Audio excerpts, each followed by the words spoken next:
Moose Dog hangs his heavy paws over Tom Carter's shoulders under the bright clinic lights as monitors beep softly around them.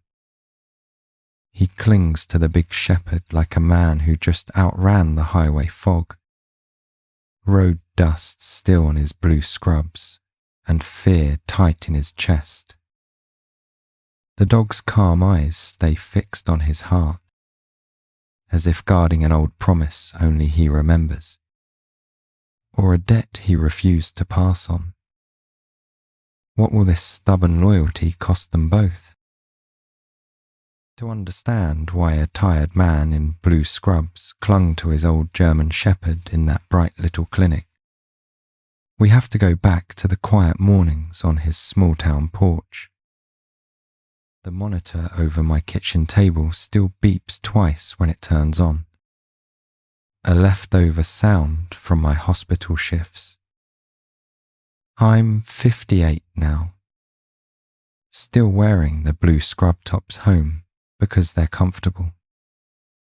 The house is quiet, except for the slow clack of my old ceiling fan and the faint drag of claws across hardwood, circling once, then settling just out of sight. Most mornings, I wake before my alarm because something nudges my mattress. Not a sharp jab, more like a careful bump from underneath, as if the bed itself is exhaling. By the time I roll over, the room is still and grey, the window glowing with the first small stripe of dawn. I tell myself it's just the old frame creaking as the house cools. From the porch, I can see the town waking up, the bakery's orange sign flickering alive, the church steeple catching pale light, one truck after another rolling toward the highway. I sip coffee, thumb tracing the groove on my mug where a handle once cracked. Behind me, something shifts the screen door a few inches, then lets it fall shut without a sound. I turn, but nothing's there. My dog's bed sits by the hallway, twice the size of a normal one, stuffed with worn blankets and an old paramedic jacket he claimed years ago. The blankets are rumpled each morning, pressed down in the shape of a heavy body. I see stray hairs caught in the fabric's blue weave, faint paw prints in the dust nearby. But he's not lying there when I look. Just the impression of weight. I tell myself Moose is probably in the yard, even when I know the latch on the back gate sticks and I haven't heard it in hours. The water bowl in the corner is always half empty by lunchtime, though I don't remember seeing him drink. I refill it anyway, the way I still straighten my late father's chair at the table every night out of habit. Sometimes, a low thump sounds against the front door, like a heavy shoulder testing the lock. It happens around the same time every evening, right before the local news theme plays. By the time I reach the door, the porch is empty, only the slow creak of the swing moving as if someone just climbed off. My hand lingers on the knob a second longer than it should. On my drive to the clinic, where I now work the quieter shifts, I catch myself glancing in the rearview mirror, half expecting to see a large, dark shape sitting tall on the back seat.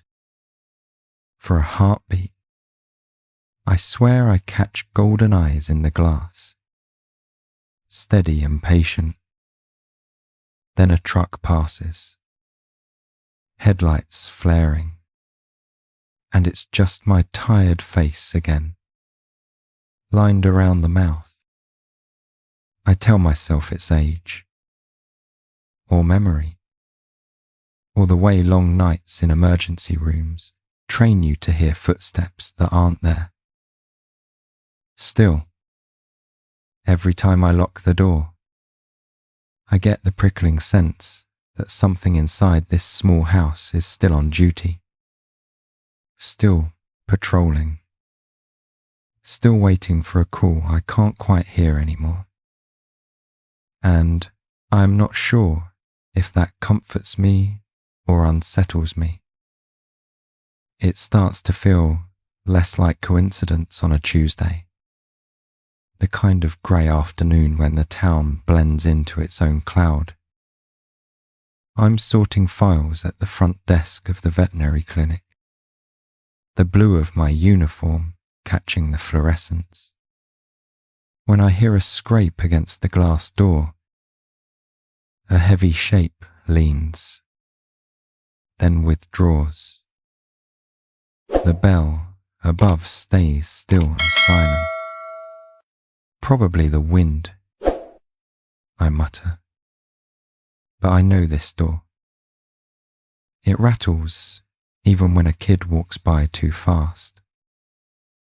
I step out to check the parking lot. Nothing there but my aging pickup, a couple of sedans, and last week's leaves collecting in the corner. As I turn to go back inside, a single dark hair clings to the doorframe, coarse and familiar between my fingers.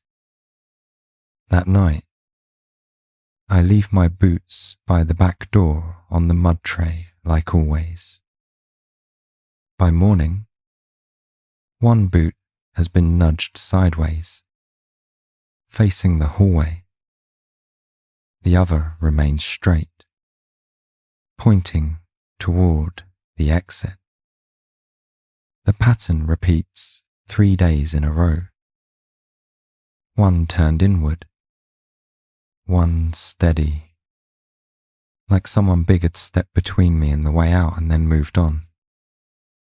I try not to read into it, but I do anyway.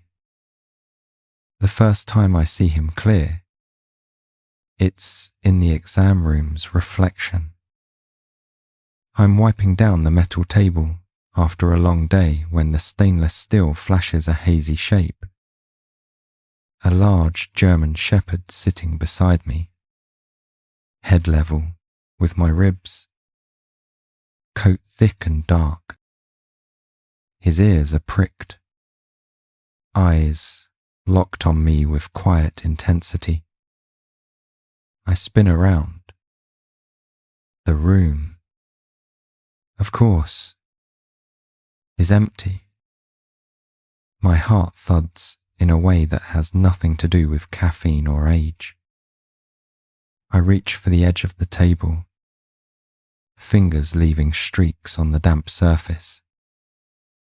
Tom, you need sleep, I tell myself, using my name the way nurses do in mirror pep talks.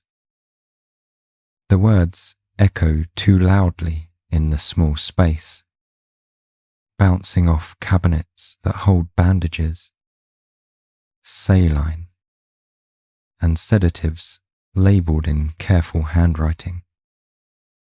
On Thursday, our young vet, Dr. Anaya, listens to my chest while we wait for a late appointment. You've been breathing harder walking up the hill, she says gently. Stethoscope cold through my scrub top. Probably just the years catching up, but maybe get it checked. I almost joke that someone else has been listening to my chest at home, but the words die before they reach my tongue. As we speak, I feel a sudden pressure against the back of my knees. as if something large has leaned into me, bracing me so I don't step backward. My weight stays steady. My body knows how to adjust. Anaya doesn't seem to notice. The sensation fades, leaving a ghost ache where thick fur and solid muscle should be. I swallow and change the subject. That evening, standing at the kitchen sink, I watch the porch through the window as the sun slips low. For a moment, I see him, full and clear. An oversized German shepherd on the top step, chest broad, paws planted, looking straight at me. His eyes are deep and steady, old but bright. I blink, and he's gone, leaving only a swaying porch swing and a question pressed hard against my ribs. Moose came into my life long before the clinic and the quiet, back when sirens and diesel fumes marked my days. I was a paramedic then, riding the county ambulance all over our stretch of Missouri. Every call a coin flip between routine and disaster. The shelter called him Bear on the intake form, but the moment I saw his wide chest and heavy paws, I said, "That's a moose if I've ever seen one." He wasn't a puppy, exactly maybe a year and a half, full grown in height, but still clumsy with his own size. Someone had taught him basic commands. He sat and stayed with the crispness of a dog used to being evaluated. Yet there was a wary distance in his eyes. The look of an animal returned once already. When the shelter tech handed me the leash, Moose pressed his shoulder into my leg like we were already a team. I signed the papers before I had time to talk myself out of it. Bringing a big, intense dog into a life already full of trauma and overnight shifts should have given me pause. Instead, I drove home with one hand on the wheel and the other resting on the thick fur at his neck. Each time, the ambulance siren wailed past us on Main Street. Moose lifted his head, ears tilting toward the sound as if he understood the call. We settled into a rhythm. Moose slept by the front door, back pressed against the wood like a living barricade. On the nights I came home late, smelling of antiseptic and burned rubber, he met me with quiet eyes and a single, deep wag of his tail. I learned to read his moods by the set of his ears, the way his weight shifted when he sensed something off in my posture after a bad call. The county fire chief noticed him one evening when I stopped by the station to drop off forms. Moose waited in the truck bed, sitting tall, gaze following every movement on the lot. "That dog's wasted in a backyard," the chief said, squinting thoughtfully. "You ever think about search and rescue?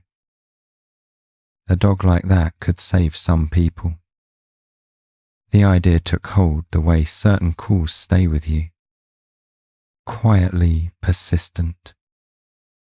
Training was hard on both of us. Moose learned to track scent through creek beds and junkyards, to ignore distractions, to push past his own fatigue. I learned how to trust a lead line more than a map, how to listen when his breathing changed and his pace quickened. On more than one night, we found a lost child or confused elder because Moose refused to stop, even when my legs begged for rest. Then came the summer of the gas station explosion out by the highway. A leak, a careless spark, and suddenly the far edge of town lit up in orange and black. Our ambulance was staged close, ready to take the wounded. Moose rode with us that day, harness strapped on, approved by the chief for perimeter searches while firefighters battled the flames. The heat hit like a wave when we stepped out. What I remember most is the sound a deep whump, then a crack as a side building gave way. Something bright and fast tore through the air. Moose's ears flicked, and in the space of a single heartbeat, he lunged, slamming his full weight into my chest. We went down together behind the rig as debris rained against the metal. I felt a heavy impact across my ribs, then the sting of gravel and the suffocating smell of burned rubber. When the smoke cleared enough to see, Moose was already back on his feet, standing over me, chest heaving. There was a shallow cut along his flank, a patch of singed fur, but he shook it off, more annoyed than hurt. The doc at the scene checked my ribs, declared them bruised but not broken. "You got lucky," he said. I looked at Moose, who leaned heavily into my side, and thought, no, I had help. We never did a full workup on him after that. He seemed fine, tail still wagging, appetite unchanged. Life in a small town moves fast after emergencies. One crisis slides into the next. Moose went back to sleeping by the door, back to scanning tree lines on searches, back to nudging my hand when the weight of what we saw threatened to anchor me in place. If he carried anything from that day, he carried it silently. Years bled into each other, as they tend to do when your job is measured in shifts instead of seasons. I moved off the ambulance after my knees started complaining more than the patient, taking a steady job at the vet clinic where I could still wear blue scrubs but leave most of the midnight sirens behind. Moose traded search harnesses for a thick, padded bed and a slower patrol route around the house. Age came for him the way it does for all big dogs, in small betrayals. First it was the stiffness on cold mornings, the way he paused at the top of the porch stairs before starting down. Then the longer nap, the deeper sighs as he lay with his head on my boot while I paid bills at the table.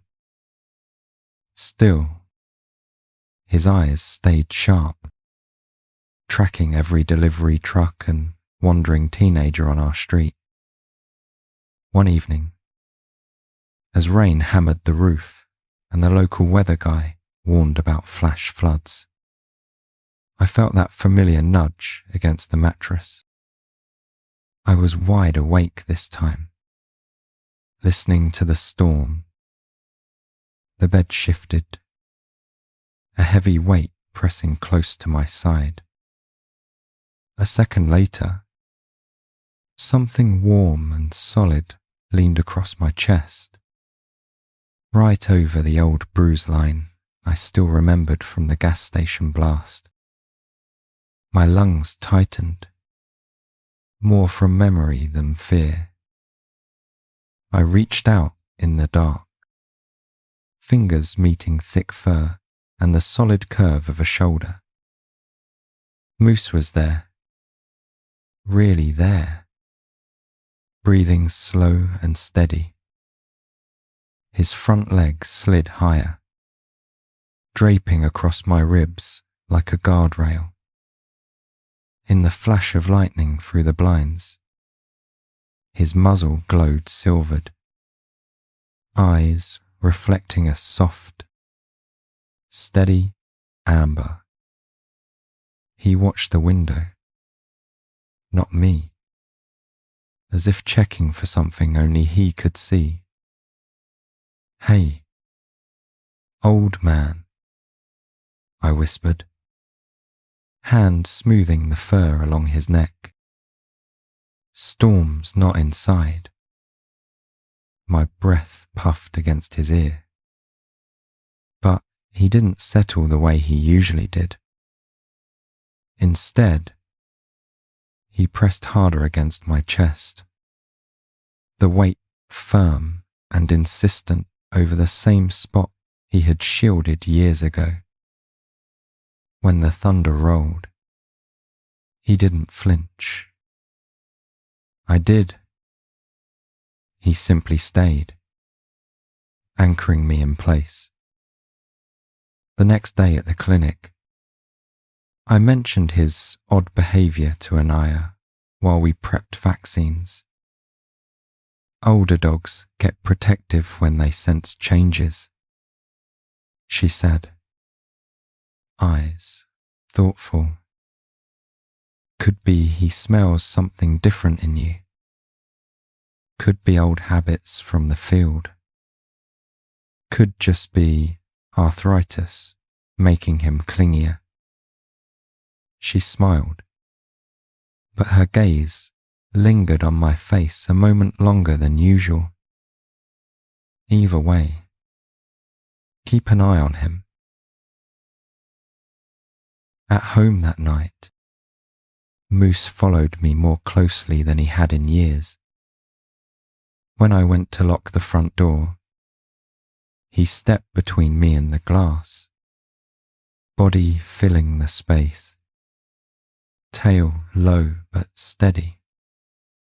He stared out at the street, muscles tightening for a second before relaxing. Only when I reached for his collar did he finally move aside, as though satisfied that whatever had been checking was clear for now. The first real click came a week later.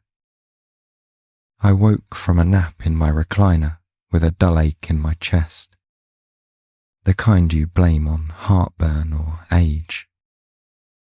Moose stood already pressed into me, front paws braced on either armrest, his face inches from mine. He wasn't licking or whining. He was staring, eyes unwavering, one massive paw resting squarely over my sternum like a reminder. For the first time, instead of brushing it off, I laid my hand over his and let the weight of it sink in. The memory of the explosion flared behind my eyelids. Shards flying. Moose slamming into me. I realized, with a chill that had nothing to do with the room temperature, that every time my chest ached or my breath came short these days, Moose was already there, pressing that same patch of fur and bone against me as if he could hold something in place. Hope stirred under the unease, fragile as a chick in a storm. The day everything tightened into crisis started out ordinary enough, with the kind of sky that can't make up its mind. I was halfway through a quiet shift at the clinic when my phone vibrated with a familiar tone. A county alert. Multi-car pile-up on the highway. Heavy fog. Possible fuel spill. Old instincts flared. We might need to prep the clinic for overflow injuries from pets in the wrecked vehicles. I called my neighbour, a high school kid named Riley, and asked if he could keep an eye on Moose for a few extra hours. No problem. Mr. Carter, he said. He likes my truck anyway. I pictured Moose climbing into the kid's pickup like he still weighed half what he did. My chest tightened. But duty, even retired duty, has a way of overriding everything else. I pulled on a fresh blue scrub top and gathered emergency supplies. As I loaded extra oxygen tanks and bandages into the clinic's back room, a heaviness settled between my shoulders. The air felt thick, like before a summer storm. Moose, who usually only came to the clinic for his own checkups, paced at the front door, nails clicking on tile. Each time I walked past him, he brushed his body against my legs, trying to turn me toward him instead of toward the highway. Riley's coming.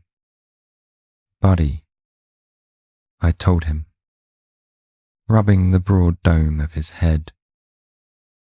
You're off duty today. He huffed, a low, frustrated sound, and planted himself across the doorway. I had to sidestep around his chest to leave. Even then, he tried one last maneuver, wedging his shoulder against my knees the way he had all those years ago. My name crackled over the radio in the back room, and habit pulled me forward. I felt him watch me go. Fog wrapped the town in a damp, grey blanket as I drove toward the highway.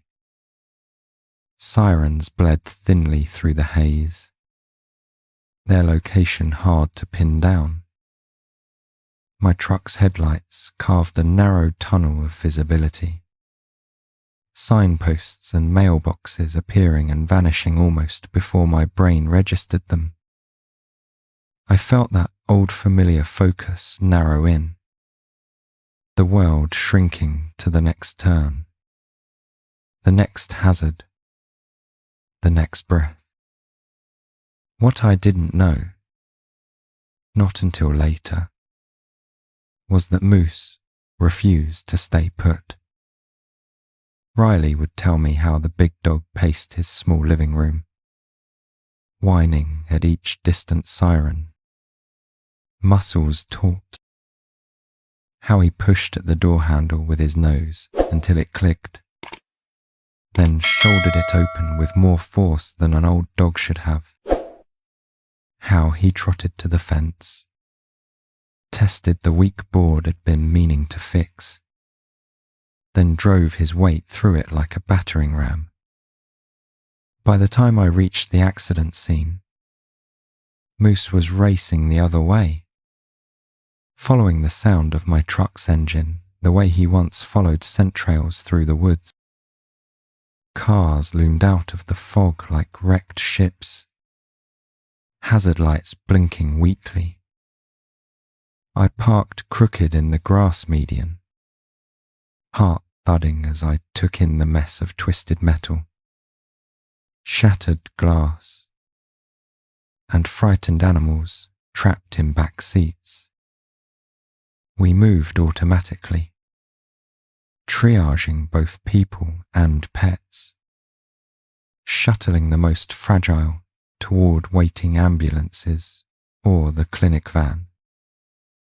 A golden retriever with a bloody paw. A cat in a carrier yowling sharp protest. A small terrier shaking uncontrollably in a stranger's arms. Amid the chaos, a sudden commotion on the far side of the wreck made several of us look up at once. Through the fog, an oversized shape barreled down the shoulder of the road. Dark coat, slick with mist. Ears back, eyes fixed on something ahead. Is that a coyote? Someone shouted. But I knew the gait, the massive shoulders, the way he powered through the distance like the world, and his joints offered no resistance at all. Moose, I called, disbelief cracking my voice. He skidded to a stop just yards from me, sides heaving, tongue lolling. For a split second, his eyes flicked over me, head to toe, checking, cataloguing. Then his gaze snapped past my shoulder to the jackknife truck teetering near the edge of the ditch.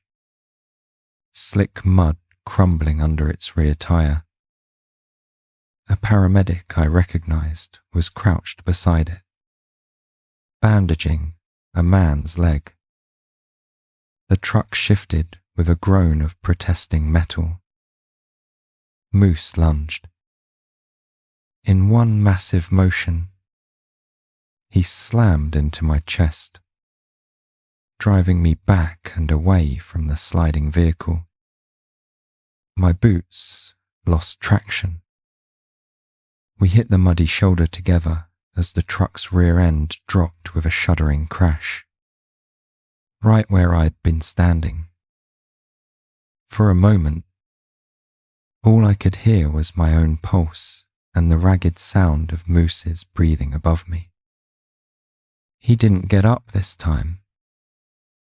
His body stayed heavy across my ribs, as if something inside him had given way. The world narrowed to the weight pinning me down and the cold bite of mud seeping through my scrubs. Moose's chest rose and fell against mine. Breaths shallow but steady. I wedged my arms beneath his bulk, trying to shift him gently. Easy. Big man. I gasped. We're okay. Let me up. His head lolled, eyes meeting mine for a long, searching heartbeat before flicking again to my chest.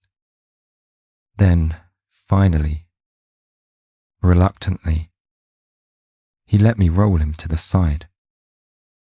Under the smeared mud and road grit, something felt wrong. Moose winced when I ran my hand along his ribs, not at one sharp point, but in an odd, wide band. His breathing hitched in a way I recognized too well from human patients with hidden injuries. The difference was, he couldn't tell me where it hurt. He could only press his nose once, firmly into the center of my chest before turning his head away. We loaded him into the back of the clinic van amid the ongoing chaos, sirens still wailing somewhere in the fog. Anaya met us at the door when we pulled up, eyes wide at the sight of the massive shepherd barely able to stand. What happened? She asked as we maneuvered his stretcher inside. He came to the scene, I said, voice breaking. He pushed me out of the way. Same as before. only this time, he didn't bounce back. In the bright wash of the exam room lights, Moose looked smaller somehow, his wet fur clinging to the angles of his frame. I stripped off my muddy scrub top, trading it for a clean blue one from the cabinet, hands trembling more than I liked. Anaya ran practiced fingers along his spine, ribs, and abdomen. His heart's working too hard, she murmured. There's something else going on. We need imaging. My stomach dropped. As we moved him toward the radiology room, Moose struggled once, trying to stand. He leaned heavily into my legs, chest pressed tight against my thighs as if anchoring himself to me. For a moment, he reared up, front paws wrapping around my shoulders in a clumsy, desperate embrace that nearly knocked us both off balance. His head rested beside mine, warm and heavy, his breath hot against my ear. I wrapped my arms around him without thinking, one hand splayed over the familiar broadness of his back, the other cradling the thick fur at his neck. Tears, hot and unexpected, spilled over and ran into his coat. The exam room around us blurred. All I could focus on was the solid feel of him, the faint tremor in his muscles, the way his heart hammered wildly against my chest, echoed in my own. For one stretched out moment, it felt like the rest of the world fell away. No sirens, no monitors, no fluorescent buzz. Just a man in a blue medical uniform clinging to his dog as though letting go would break something that couldn't be fixed. Moose's front legs tightened around my shoulders, paws crossing like a child's arms, his eyes meeting mine with a calm, almost knowing softness that made my breath catch. Anaya cleared her throat gently. "Tom," she said, voice soft. "We need to get him on the table." I nodded, unable to speak, and eased Moose down.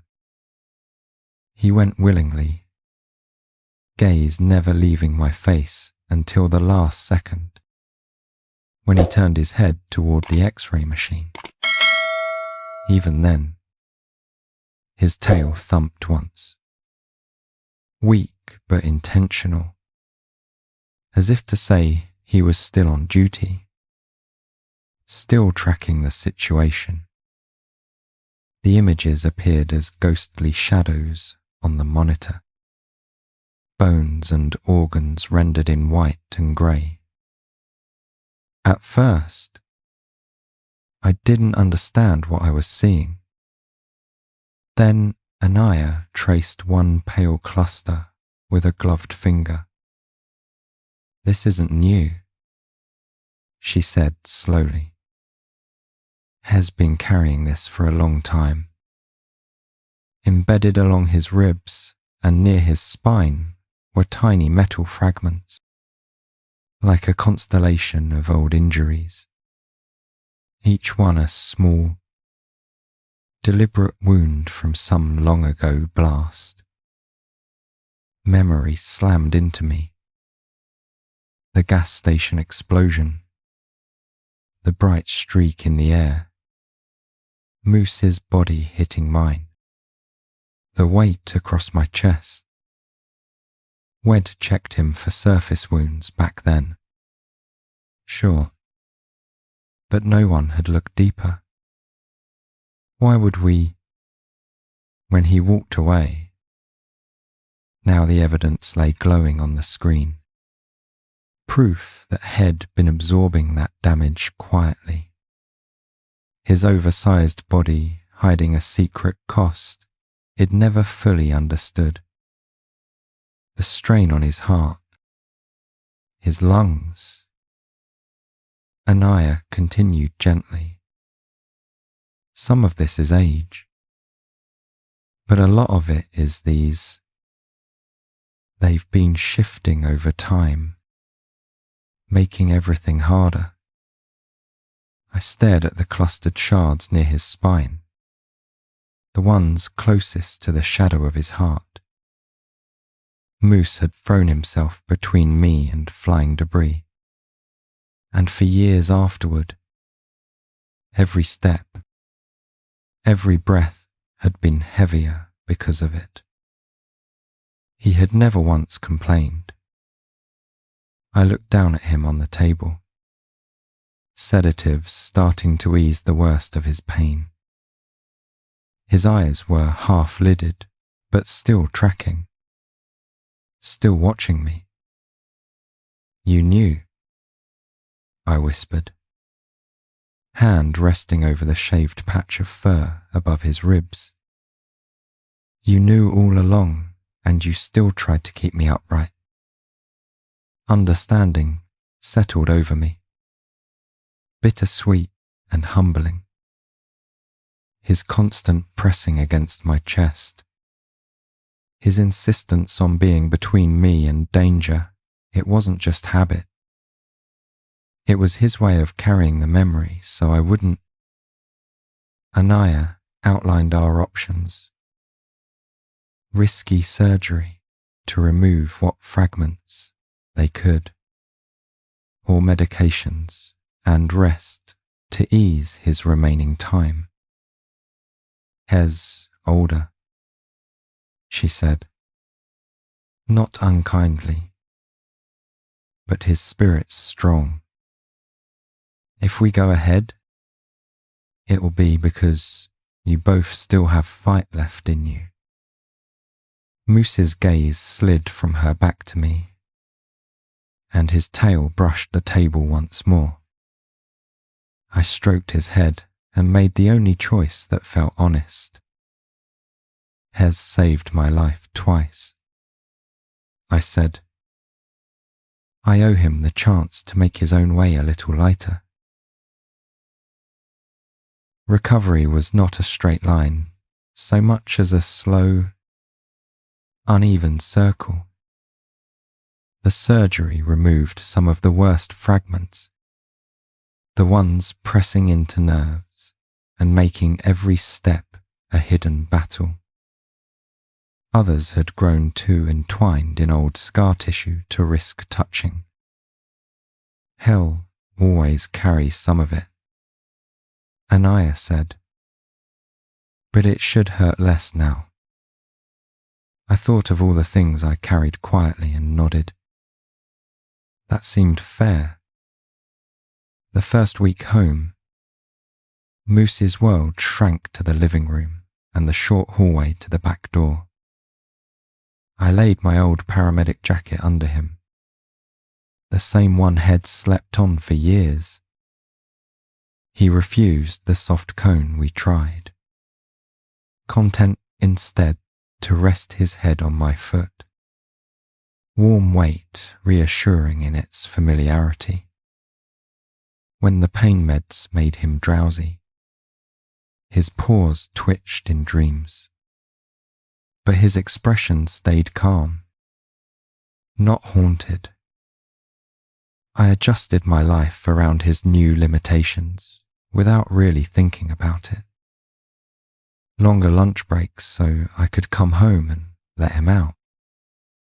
Fewer late-night TV shows with loud sirens that made his ears flick even now.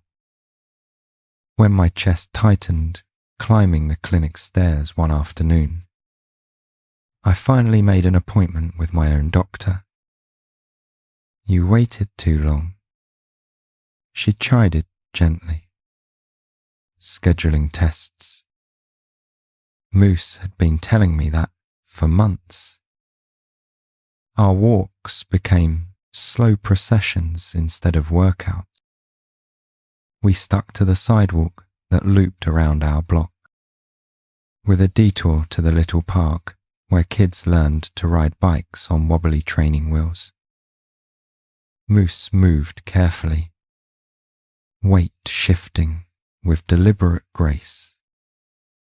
Every so often, he would pause and lean his shoulder into my leg, just enough to steady me if the world felt like it wanted to tilt. Old habits, I realized, but softer now, less urgent. The town noticed the change in both of us. At the diner, Mrs. Clark refilled my coffee without me asking and slipped Moose a slice of bacon with the stealth of a practiced grandmother. "You two look good," she said. Slower, but good.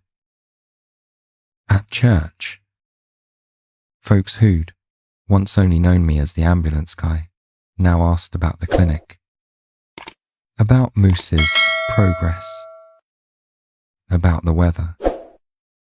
Small talk, yes, but it felt like a net stitching itself quietly under my feet.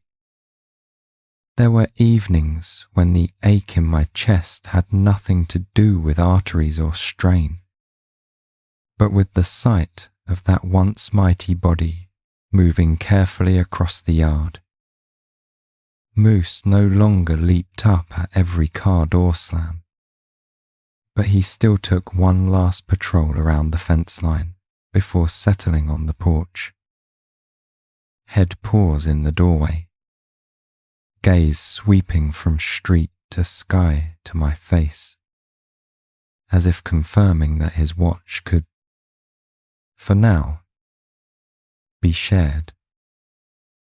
We developed a new ritual at bedtime. Instead of crashing onto his big floor cushion in one heavy flop, Moose would come stand beside my chair. I'd wrap my arms around his neck, feeling the steady beat beneath thick fur, and he would lean into me, chest to chest, for a long, quiet minute, not bracing against impact this time, not intercepting debris, just a mutual, balanced pressure that said we were both still here. In those long, breathing moments, I realized I was changing too. I found myself calling old friends I'd drifted from, saying yes when neighbours invited me to Saturday barbecues, lingering on the porch to watch the sunset instead of checking the news one more time. Moose's eyes followed my movements, satisfied. It seemed each time I chose presence over preparation. We were learning, together, that surviving was not the same as living, and that it wasn't too late to shift our weight toward the latter. Seasons slipped by, gentle as pages turning. Moose's muzzle turned whiter, his steps slower, but his gaze stayed clear. He no longer needed to shadow me room to room. Instead, he chose his spots, strategically a patch of sun by the window, the corner of the porch where he could see both the street and my favourite chair. His watchfulness softened into something quieter, but it never disappeared.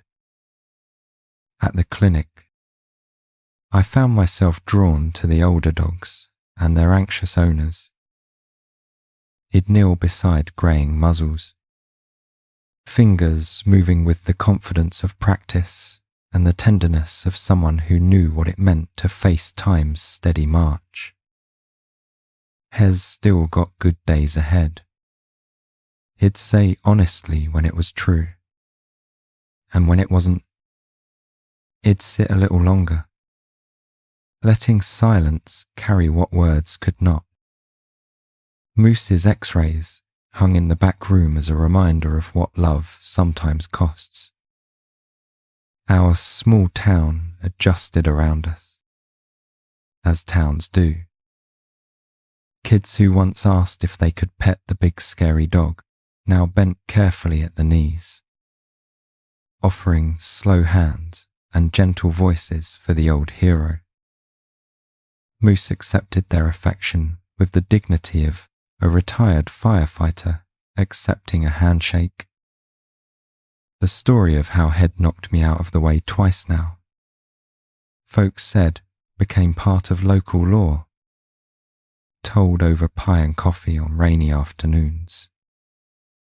On one of those evenings when the sky glowed soft gold and the air smelled faintly of cut grass, I sat on the porch steps with Moose leaning against my side.